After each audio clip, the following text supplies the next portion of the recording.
Archuleta. Mosted by Collin, Zanger. And last, but certainly is least, Joseph Goodwin.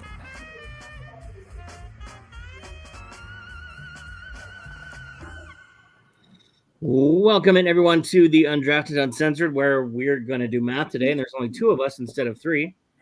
Colin's a little under the weather, so it'll be me and Joe. We'll give you a nice quick show, and I mean, it could be worse. It could be 28 straight days of losing, but, you know, we'll just give you one. I thought you were going to go with, it could be worse. It could be just Joe. No, Joe's not quite on the Detroit Pistons level of bad, so. God, I hope not. Yeah. Can you imagine 28 straight losses? Dude, it's shameful. Like, I was going to kind of change the lose bad segment for this week and not do a football game and just talk about the Pistons, because it's just it's shameful.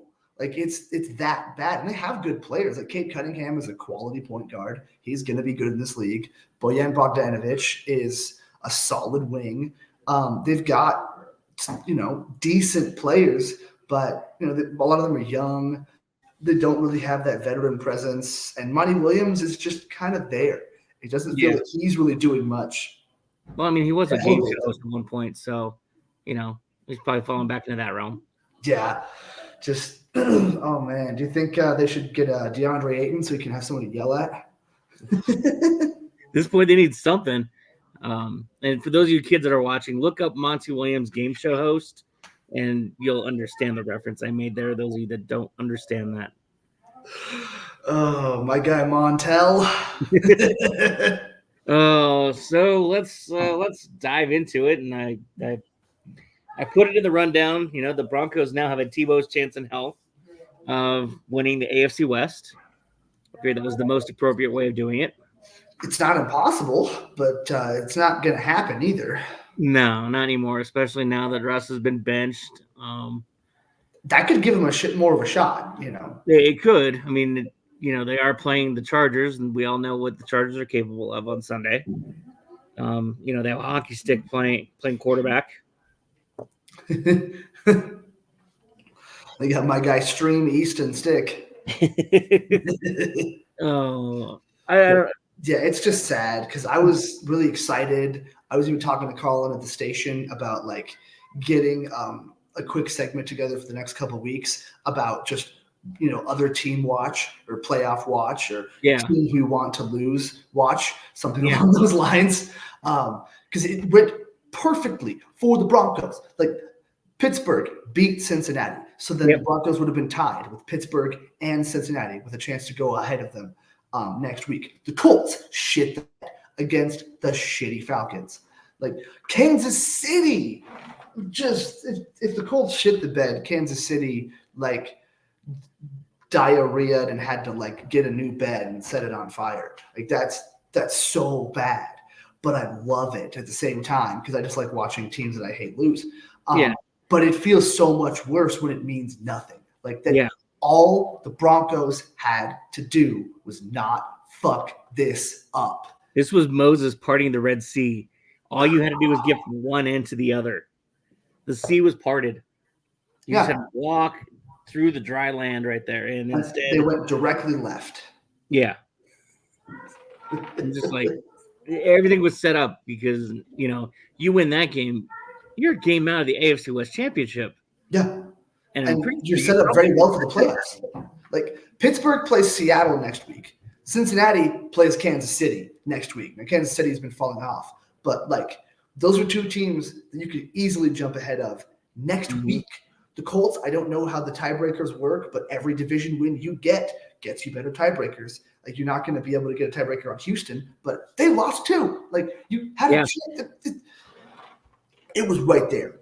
Everything, and I think what was worse about it for me was not that the Broncos lost; it was that they beat themselves. This was not a Belichick victory. This was a straight Broncos just not showing up and doing everything they can to throw it all away. it was. And like, I guess I get the mentality. I'm going to check real quick what the yardage was on that fourth down when they just punted with a minute left. And there were 3 timeouts for sure. Yeah. But, like, the defense was not playing well enough to put the game in their hands. I feel like you needed to control the ball. You needed to be able to control the clock, either run it out and kick a field goal or ensure overtime. Don't just, leave it up to fate, because that always goes so fucking well. Yeah. Just it felt like not necessarily giving up, but just like, well, let's see how it goes. Yeah. Yeah. We don't really have any control over this. We might as well just, toss a coin and see what happens. If I had a coin, that would have been better. It was frustrating because, like I said, it wasn't even that this was Belichick outsmarting you, outplaying you, outcoaching you. This was the Broncos just not showing up. It was Christmas Eve and they were already on Boxing Day. And it was, I mean, they frustrated me a lot this year, I guess. I mean, I can't say that was the most frustrating, but it's like I said, when the Red Sea is parted for you and you have the opportunity to put yourself in a prime position to win your division, you weren't even blip on the radar week 6. You turned it around, and I don't know. I want to go back and watch the game again because I want to see how much of it is coaching and how much of it is the playing. I mean, it was a combination of both. I mean, the play calls didn't look great, but they definitely were not being executed well either. Like I said, little things, and it was 4th and 13. That's what they would have had to go for because they had that negative yard pass on first down. But like, why are we calling passes behind the line of scrimmage when all you have to do is move the ball? Like, I'm okay with a screen pass to an extent, but I don't like it on first down. I don't like it to a receiver behind the line of scrimmage, or was it to Pete? I think I actually said Pete Ryan. Either way, at that point in the game, I was just on pins and needles, just losing my mind. Yeah. Especially because of the day I had in fantasy, which was insane. Just everything was driving me up a wall. Yeah. Well, that was the nightcap game. So, my family, we'd gotten together, we had appetizers and dinner and open presents, and we're just, relaxing, watching the game. And it's 7-3 after a half. And I was just like, what is this? That's what I expected from these two teams because the Patriots are so defense-centric, and they move the ball decently but not super well. Yeah. And the Broncos have no fucking idea. Their offense is just all over the place. Sometimes it works great, and sometimes it's completely anemic, and it feels like they're doing the same things and getting those ridiculous results. I expected it to be, like I said in the previous pod, like it's going to be uncomfortably close. Like this is it's going to be embarrassingly close, stressfully. Sure, it was. Yeah, it was because I didn't feel the Broncos were that much better than any of the teams they play. I just know that they are.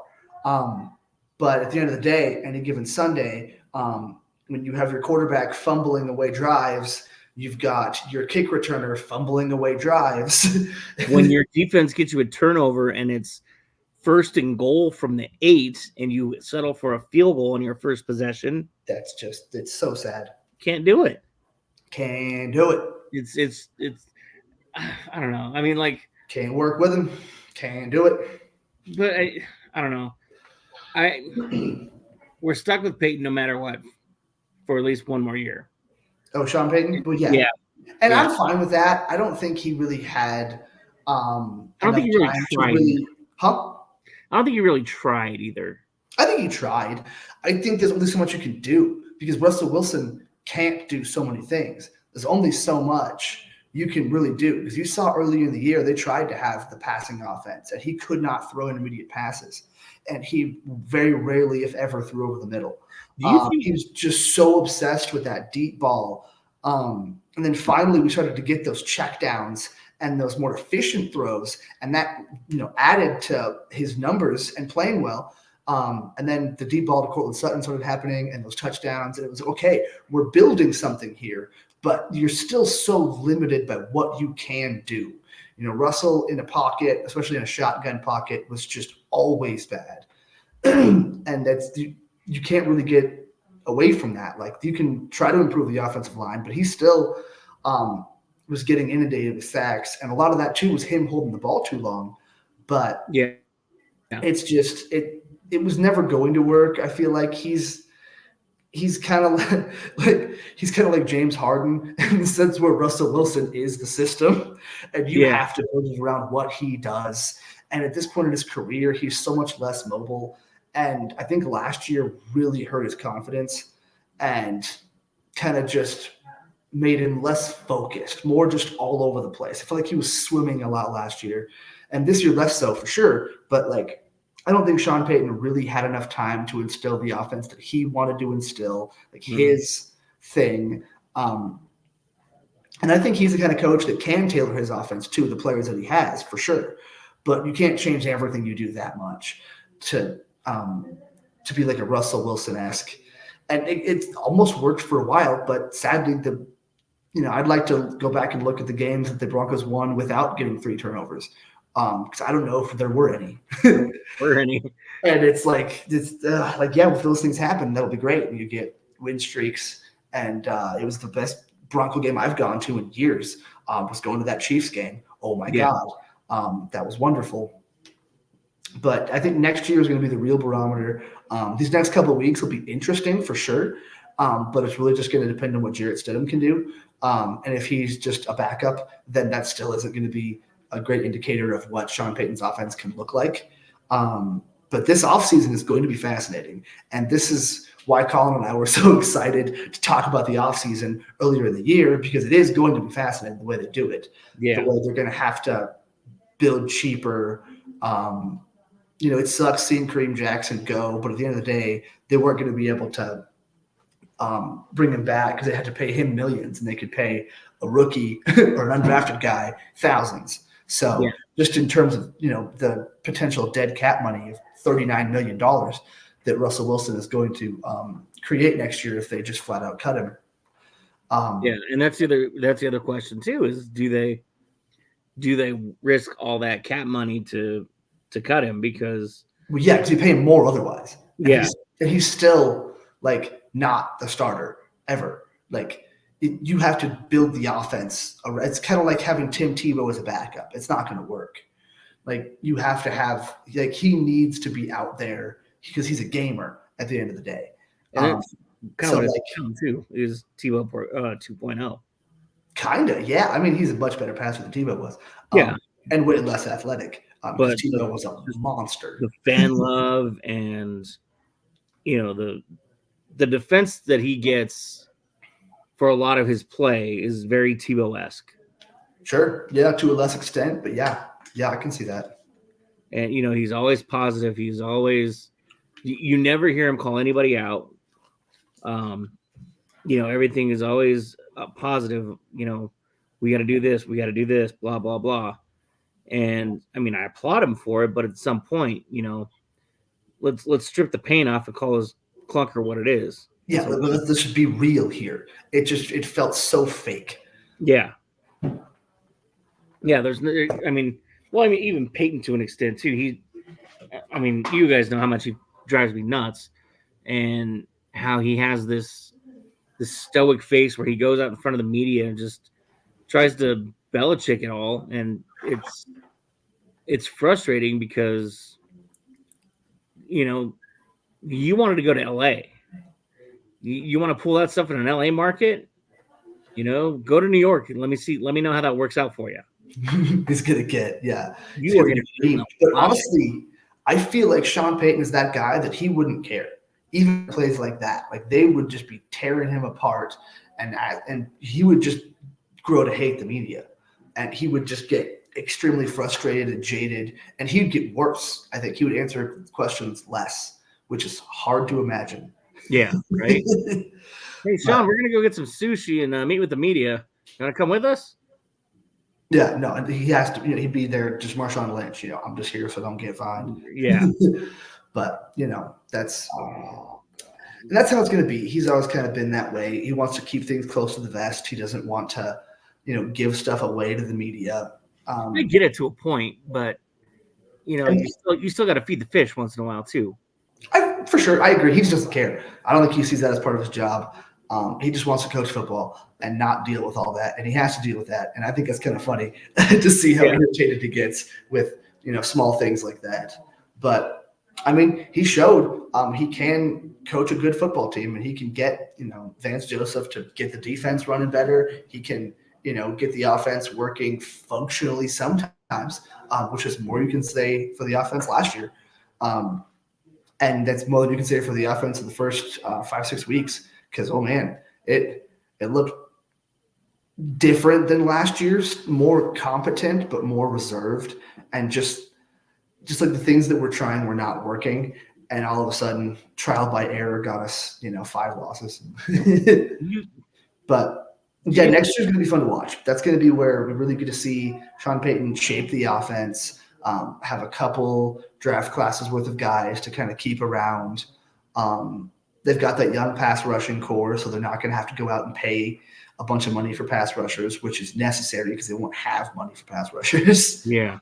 So I'm excited, man. I'm looking at some of these lower in the draft class.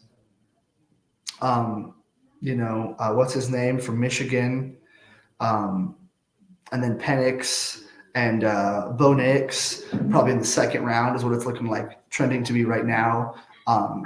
Or you do what the Ravens did and you trade up for the last pick in the first round and, take your – I would not mind Bo Nix. I mean, especially I think he's a little underrated because everybody's on that Caleb train right now. And the other kid that just won the Heisman this year. LSU, Daniels. Yes, thank you. I think everybody's so all over their nuts that they're losing perspective. And yeah, Nix is older, but who cares? That means he's a little easier to mold at that point. He's aged a little bit more in wisdom. He knows how to take criticism. Sure, to an extent. I mean, that works both ways, where I feel like it just depends on the person. I don't think the age is that big of a factor because you could also be older and set in your ways and decide, fuck it. My coach in college taught me all this, and this is the way to do it. This is how we won, and I'm not going to change what I do for anybody. And you can also have that in a young kid who doesn't know any better and thinks he knows. He doesn't. So sometimes the younger kids can be a little bit more malleable because they just don't know one way or the other. So I feel like it really just depends on him as a person, how receptive he'll be to coaching. Because, of course, he's going to say that he's going to be receptive to any kind of coaching, and then he can do whatever. But at the end of the day, if he's like Russell Wilson and he just keeps doing what he does regardless, I'd have to look into some more of his stuff. I know he's a pretty athletic dude. I'm not sure how accurate or how good his footwork is, because sometimes those guys are just really athletic and they get by with a lot of that. And then the NFL comes and it's just not the same. And sometimes they figure it out and sometimes they don't. And those later guys, you kind of got to be more concerned about because there's more red flags. Speaking of personalities, I meant to ask you this earlier and it got away from me. Do you think Sean Payton doesn't like Jerry Jeudy? I don't know about doesn't like. I don't think he trusts him that much because Jeudy definitely has shown levels of unprofessionalism, and I'm sure even more behind the scenes because we've just seen that from Jeudy so much for so long. And his talent usually outweighed a lot of that. He still ran tight routes, and he still, when he didn't have the drops his rookie year, caught the ball consistently, not with, ridiculous hands or anything like that. But, he could catch a football.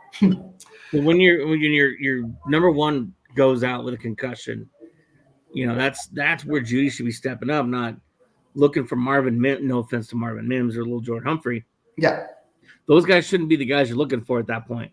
No, and they threw more passes to Jeudy. Jeudy had that big catch over the middle. He had more catches for sure. But at that point, if that's your number one guy, like that's not a good sign. You know, when you've got Jack Palance going, "You're my number one guy." And if you haven't seen Batman '89, then I apologize, folks at home. But Michael Keaton, not the Flash and Michael Keaton, just Michael Keaton. We can know that we don't talk about that. That's we don't talk about the Flash here. I don't know. I did enjoy all the Batman stuff in it. Yeah, that 20 minutes was great. 40. Sure. They stretched it. Yeah. But yeah, that's kind of how I feel. The Broncos feel like the Flash. Whereas the Sean Payton Saints were the Batman '89. And we'll get there. But because even last year when Sutton was still kind of hobbled from that ACL injury, Judy stepped up and had those big games, and he was balling out and doing his thing to an extent. But that's also because there's nobody else to throw to, and Russ could just bomb it deep. But that didn't work anymore. He tried a deep bomb to Mims, and he was interfered on. But whatever. At the end of the day, you can't just blame the refs for every little thing. No. Way more things the Broncos did in that game. I mean, you could sound like a Muppet yelling at a grown man, because of offense. Yeah, but also do your job. That was pass interference in field goal range. That literally keeps the game in overtime and gives the Broncos a chance. So there's too many times where the refs do that and affect the game negatively because they just weren't paying attention, which is their one job. Yeah, is to pay attention. I know people argue that the NBA refs are some of the worst. I think they're the most opinionated, but NFL refs I think might be the worst. It's just so bad, and they have so much less time to fuck it up, and they still fuck it up just as much. And then I think the kicker is when pass interference became reviewable, and they just refused to allow it, and just rejected every single one of those challenges without really even looking, because there wasn't a single one that got overturned. And you can't tell me with a straight face that every single one of those calls was wrong. No. Yeah. There's not a single challengeable play where in an entire season, every challenge gets, rescinded or, because it won't be. Sometimes it's the call on the play stands was over. I guess none of them were overturned because they were always challenging it. There can't. I guarantee there's not a single other play out there. But that's just it's. Well, and I mean, it's infuriating, and it's never going to go away. So you have to beat the refs also. I appreciate it. I appreciated growing up, and you do have to have thick skin, but at the same time, if you're focused on the game, it shouldn't be that hard. And I mean, I think the most I ever worked was 3 officials. Yeah. You still have to have a way of communicating with each other. And I mean, if you're that good, each other that well, you can do everything with hand signals. Yeah. And the NFL refs are not that good and have almost never been that good to actually be able to get these calls correct. And it feels like there's a stubbornness. They've never been wrong in their lives. And it's at least NBA refs will do makeup calls because they realize they fucked up. Yeah. But it's sadly, it's just never going to go away. And it's not fun to talk about. There's plenty of other things the Broncos could have done to overcome the refs sucking at their jobs again. But at the end of the day, they couldn't do it. And it's just now we're on here. One game does all that, and Russell gets benched, which is smart because you can't let him get hurt and have to pay him $75 million next year. You want to hear something funny? Yeah. Who called the game on Sunday? Who was the main play-by-play guy? I don't remember. It was Dan Patrick. So you ready for something really funny? Dan Patrick. Last year on Christmas Eve, Christmas Eve, he did the Raiders game 2 weeks before the season ended. And after that game, Derek Carr was benched for who? My guy, good old Stidham. Yep. I didn't know Dan Patrick called games. Yeah. I thought he just did his podcast and stuff. No, he still once in a while will call games. That's crazy. I didn't know. So guess who did Sunday's game? Because I was watching the game. I don't remember it being Dan Patrick. Who was his color guy? Crap, I can't remember now. I'm gonna Google it. Broncos Patriots broadcast. Yeah, so Kurt Warner. Oh no, Rich Eisen. I'm sorry, Rich Eisen. I was gonna say I remember Rich Eisen and Kurt Warner doing a game. I wasn't sure. I don't remember Dan Patrick doing a game like ever. I know Rich Eisen does it. Yeah, my bad. I got my old Sports Center crews. You went for the ESPN guy, not the NFL Network guy. Yeah. I mean, Rich was at ESPN like way back in the day, but Dan Patrick stayed at ESPN. Yeah. Rich Eisen. Rich Eisen even made a Pat Bowlen reference. He was talking about the NFL brand and how much it's grown in the NFL Network because his boss was Pat Bowlen forever. So he was like, "It's for the brand, Pat. This one's for you." You know, he made a quick little Pat Bowlen reference in the game. I thought that was really cool. I thought it was Rich Eisen. I didn't want to just blatantly contradict you, but no, I'm glad you did because I would have sounded like a dumbass. But so Rich Eisen calls the game Sunday, and 2 days later, Russell Wilson's benched for Jarrett Stidham. There he is, Jarrett, not Jared, Jarrett. I'm sorry, Jarrett Stidham. Yeah. It's just it could only be Jarrett. And so one more real quick, K-Jack found a new home. Well, an old home. That's a new home. New old home. Good for him. He deserves it. Maybe his house is still available because he just wound up getting picked up by the Texans, which I figured somebody was going to pick him up. Somebody's going to need a safety. I hoped so. I figured that some teams might be worried about losing him for extended period of time in the playoffs or something. But I'm glad that he goes to a playoff contender because now he has a chance to play in the playoffs, which he never had a chance to do here. I don't know. Maybe. No. The time that he was here, no chance. Yeah. Okay. Good point. Yeah. 2016 was the last time that we had a chance. We saw TJ Ward, or maybe it was Darian Stewart. Either way, I just know he was both. And we still had both those guys for 2016, and then Justin Simmons took over. Either way, by the time Kareem Jackson got here, we didn't have a chance. It was Drew Lock, Teddy Bridgewater, Case Keenum, Joe Flacco. So I don't know if you heard this. I was listening to Tyler Columbus yesterday. Okay. And he was talking about how there's been, there's obviously a fracture between the offense and the defense right now. Especially with the Broncos. Yeah. Well, that's what I'm talking about is for the Broncos. And so he was saying actually that's been going on since Super Bowl 50. I know. That's what I'm saying. Especially because the Broncos have that more than any other team. Yeah. Quietly because Peyton was able to keep that in check. But it's, the second Manning left is when basically the earth erupted. Oh yeah, we saw that a whole bunch. Like, who was the left tackle that tried to address the team and Aqib Talib shut him down? It was the guy from Seattle that negotiated his own contract. I don't know what his name was. But yeah, no, that's always been a thing. It's only really been talked about much with the Broncos. They've always had that because their defenses have been better than the offense every year, pretty much. Mm-hmm. Almost never do the Broncos have a functional quality offense that was better than the defense that could actually, win games. The offense would be okay at times. I remember, Trevor still got Demaryius Thomas and Emmanuel Sanders both 1,000 yards receiving, I want to say. But it didn't feel like they were actually doing anything. No. It's just, that rift.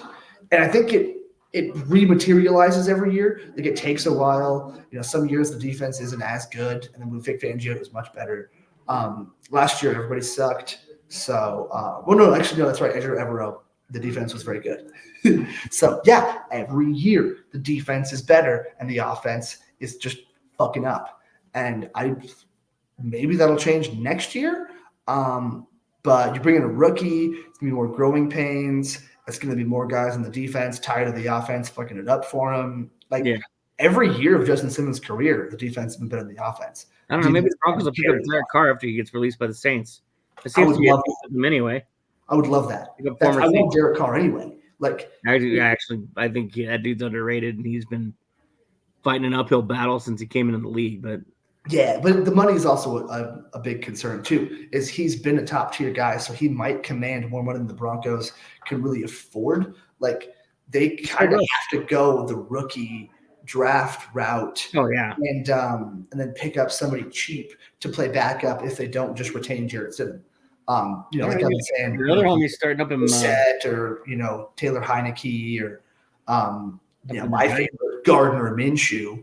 But like that's I think gonna have to be the way to go, because if they do that and they spend more money on a free agent like Carr or Cousins, maybe Tannehill, one of those veteran guys, just because of the QB market in general, they're going to command more and more money. Like Case Keenum got like $18 million a year, and we were all pissed off about that. I don't want to pay any of those guys $18 million a year. I mean, Flacco's working out for now. Well, yeah, but the Flacco makes like $2 million. And then who's your homie up in New York? Tyrod Taylor. I would love to bring in Tyrod Taylor as a bridge guy for your rookie. But that's what you're looking at. I think has to be the best way to go, because if you pay money for Carr or Cousins or whatever, somebody else gets released, maybe, who knows? Like that's hamstringing the team even more. That's one less receiver that you can bring in. That's one less corner opposite Pat Surtain. That's one less linebacker, so you don't have to start Drew Sanders. Like I think that's just going to be that big of a deal. Like that kind of money. Brandon McManus money was too much this year. They had to let him go. And he's actually struggled a lot recently, so that's looked better the past couple of weeks, because early on it was like, why did we do that? Yeah. But Trevor Siemian might still be out there again after he leaves the Jets. Yeah. We try that one again. There you go. What could possibly go wrong? He won a game with a great defense and really talented players. He did that here too. Good. Turns out good. We have a really good defense, good running game, good receivers. Trevor can make the playoffs. Breece Hall's about as good as C.J. Anderson was. No, he's probably better. But yeah, man, it's going to be fun to watch. I'm excited, but sadly now, because of the Russ thing, they can't afford to go after guys like Derek Carr that we would have been excited to get last year, or whoever your guy is that you've watched play somewhere that you think, man, that guy could either be a starter or, he's a better starter than those guys give him credit for. Insert washed up name here. Yeah, exactly. Yeah. Insert old, probably white guy here. There's Brissett. There's Jacoby Brissett. There's always Jacoby. There's always Jacoby. Honestly, dude, he played so well for the Browns last year. I'm surprised that nobody picked him up as a bridge guy. I was too, actually. I thought that Washington picked him up, and they just sat him for. I mean, Sam Howell has played well for sure, and you got to have that safety net. But it feels like they're just wasting my guy Jacoby. Real quick, what was your bad lose game? How did that go? Oh, it was fantastic. That's what happens when we choose the games beforehand. We don't actually know what's bad. Jets Commanders was a phenomenal game. I think we should wait to go over it when Collin's here for sure. Yeah, because I didn't play the intro either. Yeah, no, you're fine. We'll go over more of it, but he's got all the quick teaser. Two of the worst teams in the NFL had a fucking barn burner. Like you figured it would be more of a touch and go with the Jets defense. And Joe Simeon just kind of managing the game, and then the Red Commanders, their strength is their offense and just high flying, super fast. They don't really name a player on their defense. Go ahead, I'll wait. They traded away the team. Huh? There's that cornerback guy. Yeah, he's his cornerback. Yeah, he's got the jersey. Mm-hmm. He wears the helmet, has the face mask on it. Yeah. You know what I'm talking about? He wears the mouthpiece. Yeah. Sometimes. Yeah, that guy. Sometimes he's got it all sideways like Steph. But yeah, like that game was actually really fun. And terrifying for me because I picked up the Washington defense against the Jets because they played the Jets. My opponent had the Jets defense against Washington.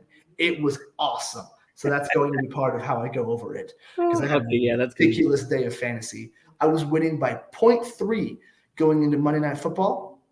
I was down 0.3 going into Monday Night Football. My opponent was done. All I had was Brock fucking Purdy. That's all I need to say. I pull out a dub.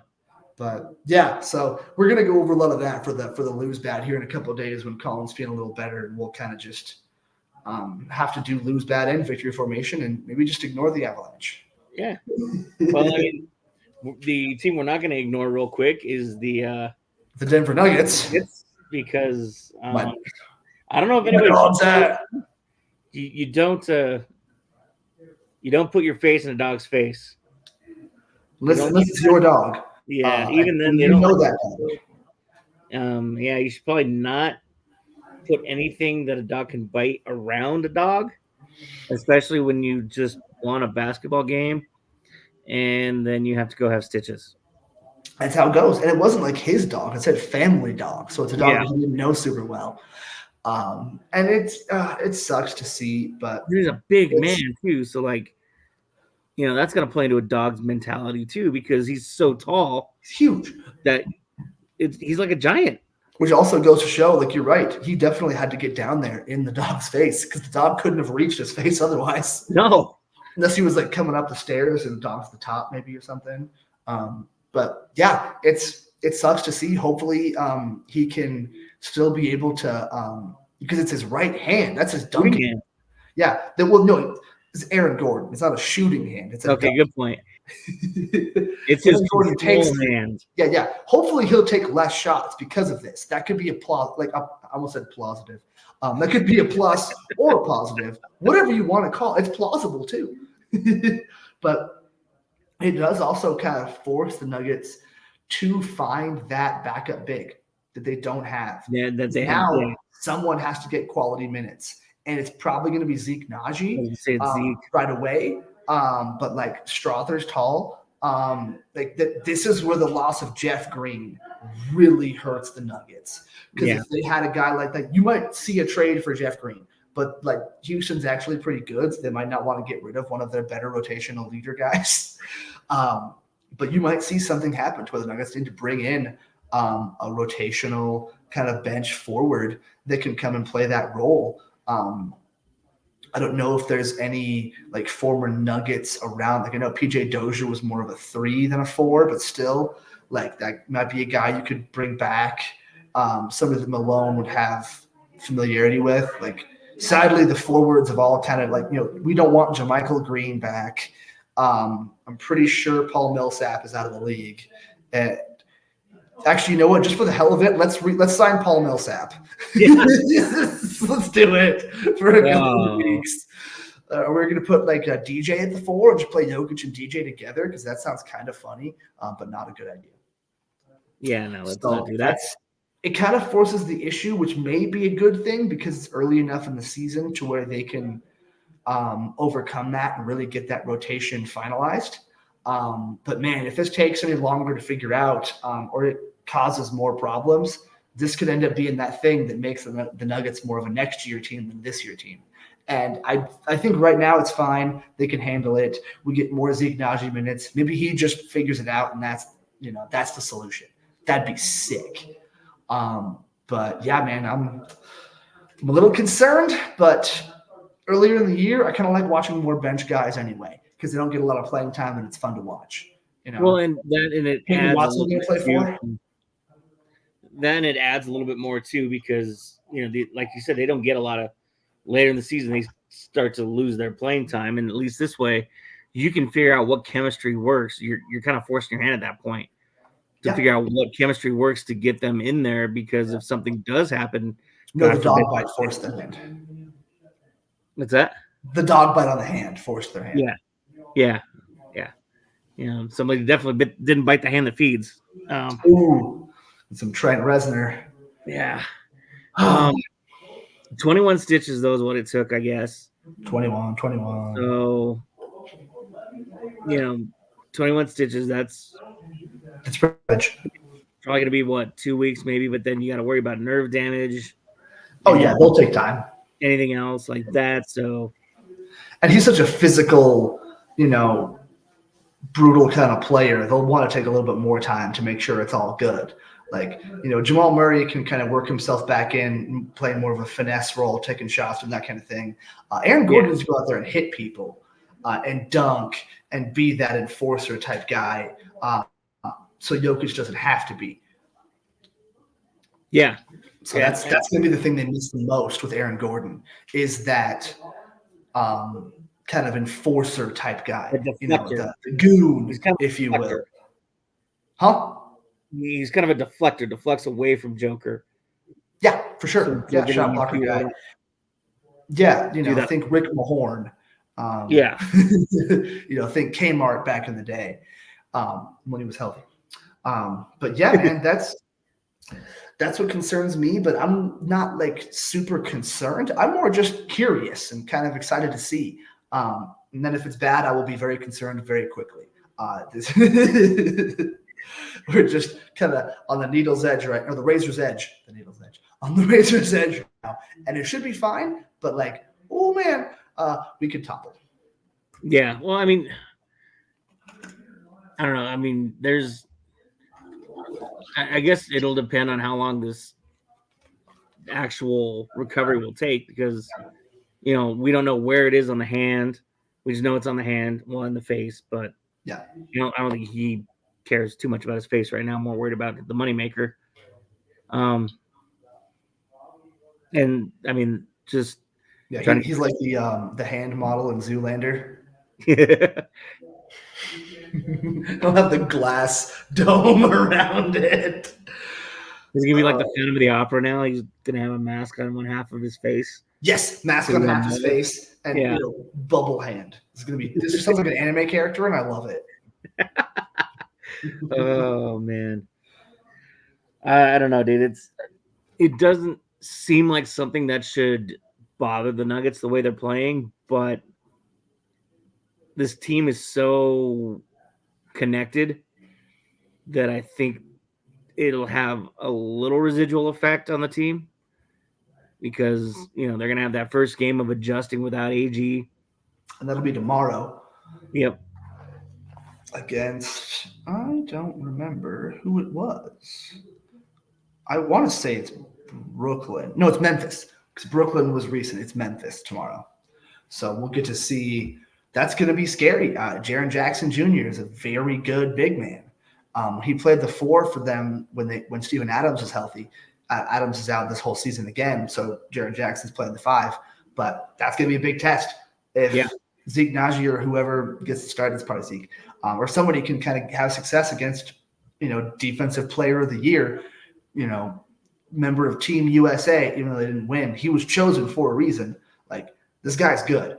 So that's going to be the test. That's the matchup to watch for sure. Yeah, for sure. I mean, it's time to step up now and show you got your big boy pants because you've been living in that second realm for so long, and people have been trying to get his name out there, give him his chance. Well, guess what? Now it's chance. Yep. And Gordon going down also increases the chances of Jokic continuing his streak of never playing with another All-Star. Right? Oh, man. And Jamal probably makes it, even though he missed time. I don't know if he will because he missed time. Yeah, but I think he still does. We'll see how it goes because they're still doing East-West, I think, right? Or is it just going to be the top guy? I think the All-Star game says. I don't know. They keep screwing it up every year. Changing all the time. Yeah. We'll figure it out next. It depends on what LeBron wants. Yeah, well, it'll be fine. Yeah, whatever LeBron wants. Do you want to do East-West this year, or do you want to pick teams again? Yeah. And embarrass yourself on national TV because you can't pronounce the MVP's name correctly. Sorry, was that my outside voice? It's fine. We're good. Okay. Oh yeah, the guy sitting over there, the white guy. Yeah, the last one you're picking. Yeah, he's the MVP. Yeah, I'll take Jokic. Thank you. Yeah. Nicholas? There's no S in there, guy. You're the ass. My guy, Nick. Oh, man. All right. Well, this Well, one I think I better go get to my family dinner here. Yeah, this went fast without the victory formation and Collin dragging us along. Yeah, just dragging us down. Yeah, Collin, Jesus. That fucking guy.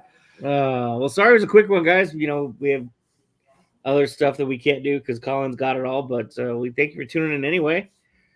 And sorry, I'm still not used to running this part of the show yet.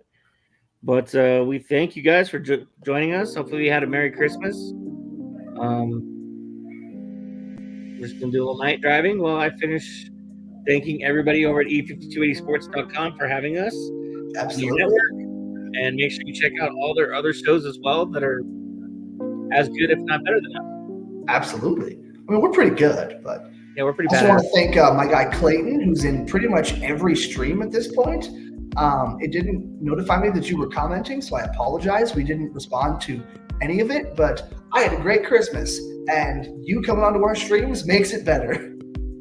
Yes, thanks, Clayton, for listening. Everybody else that's tuned in tonight. We've got a couple likes on Facebook, got a pair of eyeballs watching us right now. But yeah, thanks everybody for tuning in, and we will let you know when we're going live again. For Joe Goodwin, I'm Nick Archuleta. This has been the Undrafted Uncensored. Have a great night, guys.